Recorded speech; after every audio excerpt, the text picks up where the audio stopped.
Hello student, स्वागत है आप सभी का एक बार फिर से हमारे इस लर्निंग प्लेटफॉर्म पीएससी बायो वाला में। स्टूडेंट, आज इस लेक्चर में हम लोग पीएससी थर्ड ईयर यानी कि 6 सेमेस्टर के केमिस्ट्री के सेकंड पेपर, जो सेकंड पेपर है उस पेपर का नाम है chemical energetic and radio chemistry. इस पेपर का डिस्कशन करने वाले हैं जो कि वीर बहादुर सिंह पूर्वांचल विश्वविद्यालय ने कराया था। आपको पता है उत्तर प्रदेश में लगभग जितनी यूनिवर्सिटी हैं सभी का जो सिलेबस है वो लगभग सेम देखने को मिलता है। ठीक है, तो उसी के अकॉर्डिंग आपके लिए वीडियो बनाया गया है कि अगर आप किसी भी यूनिवर्सिटी से अगर आप एग्ज़ाम देने वाले हैं तो आप इस क्वेश्चन पेपर को ज़रूर से देख लीजिए। ठीक, तो पेपर क्या है, 6 सेमेस्टर का है, 2024 में कराया जा रहा है, केमिस्ट्री का है। ये पेपर कोड 2 है यानी कि सेकेंड पेपर है। ठीक है, सेकेंड पेपर आज के क्लास में या फिर कल मॉर्निंग में हम लोग सेकेंड पेपर को भी डिस्कशन कर लेंगे। इस पेपर का नाम है chemical energetic and radio chemistry. अगर आपका ये भी पेपर है तो आप लोग जरूर से देखिएगा। जो पेपर था 75 मार्क का था। इसको सॉल्व करने के लिए आपको 2 घंटे की टाइमिंग दी गई थी। ये जो पेपर है 3 सेक्शन में डिवाइड है और सभी सेक्शन को आपको अच्छे से अटेंड करना है। सेक्शन ए यानी कि very short answer type question, ठीक है, जिसमें आपको 10 क्वेश्चन दिए जाएंगे। ठीक, प्रत्येक क्वेश्चन के लिए आपको 3 मार्क होगा। टोटल यहाँ से आपको 30 मार्क मिलेगा। सेक्शन ए में 10 क्वेश्चन है, 10 के 10 क्वेश्चन आपको अटेंड करने होंगे। प्रत्येक क्वेश्चन का जो आंसर होगा आपको 50 वर्ड में 50 शब्दों में देना है।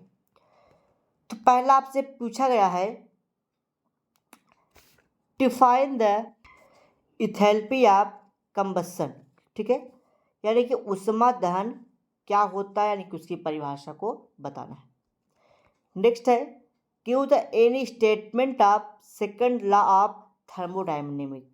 थर्मोडायनेमिक का जो दूसरा लॉ है उसके किसी एक तथ्य के बारे में या उसका कोई स्टेटमेंट आपको लिखना है।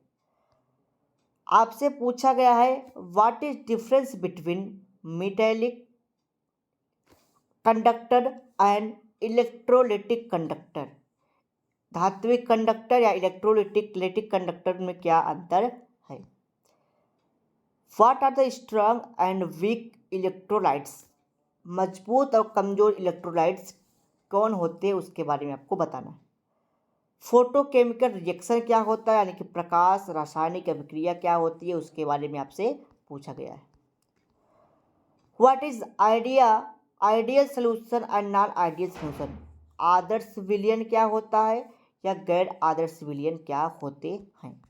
चलिए, give the an example of absorption. Adsorption यानी कि सोखना, एक उदाहरण, सोखना जो एब्जॉर्प्शन होता है उसका एक उदाहरण बताइए। Right the complete nuclear reaction. पूर्ण अपक्रियन को लिखिए। यहाँ पे उसके थोड़े से पार्ट को दिया गया, इसको कंप्लीट करना था। What do you mean by the half life periodic of the radio active element.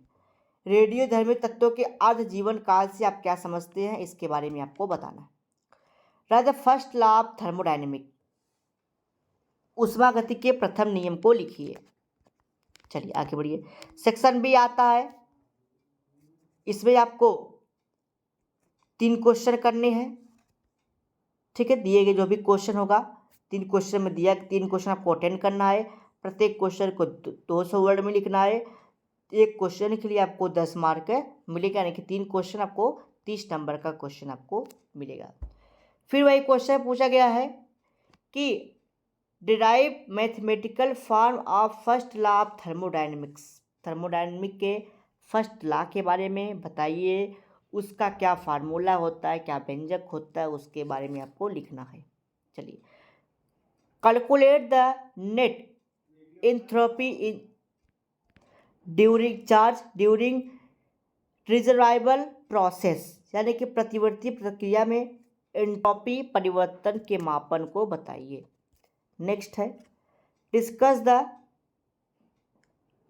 अर्हेनियस theory of ion and and ionization, ठीक है।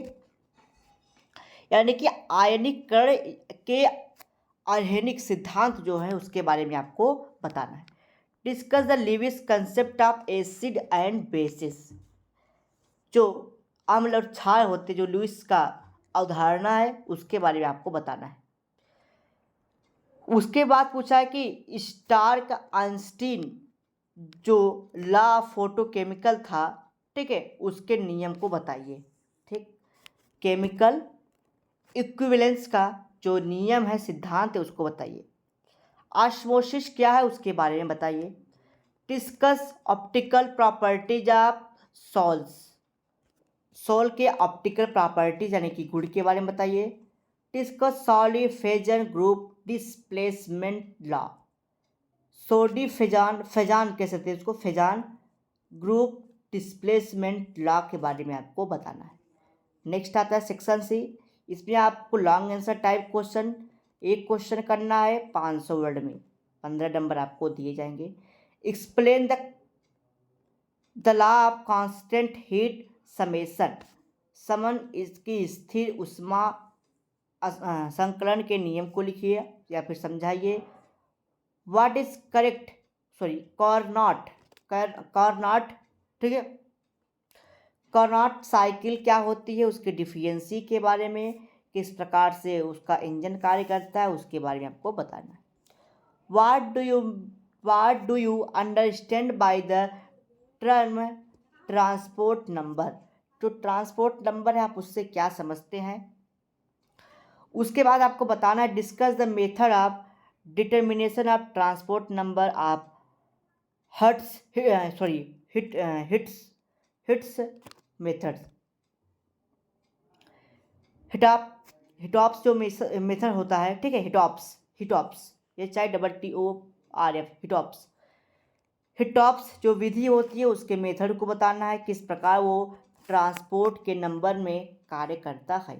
लास्ट क्वेश्चन है what is buffer solution, buffer solution क्या होता है। What are different types of buffer solution, write the theory of buffer solution action, buffer solution क्या होता है, कितने प्रकार के होते हैं, उसके बारे में आपको अच्छे से बताना है। तो ये केमिस्ट्री का पूरा पेपर रहा फर्स्ट। वैसे तो केमिस्ट्री पढ़ाया नहीं जाता हमारे चैनल पे, पेपर था, हमने सोचा आपको डिस्कस कर दें कि आप लोग भी देख लीजिए किस प्रकार से क्वेश्चन पूछा गया है। और अगर आप इस पेपर का PDF चाहते हैं पर्सनली इस पेपर का, तो आप व्हाट्सएप से हमसे पेपर ले सकते हैं। व्हाट्सएप नंबर आपको पता ही होगा 9598308044 पे व्हाट्सएप के थ्रू आप नंबर प्राप्त कर सकते हैं। ठीक है, चलिए मिलते हैं नेक्स्ट लेक्चर में नए टॉपिक के साथ। वीडियो अच्छा लगा तो वीडियो को लाइक करिएगा, चैनल पर पहली बार सब्सक्राइब कर लीजिए, बेल आइकन दबा लीजिए ताकि आपको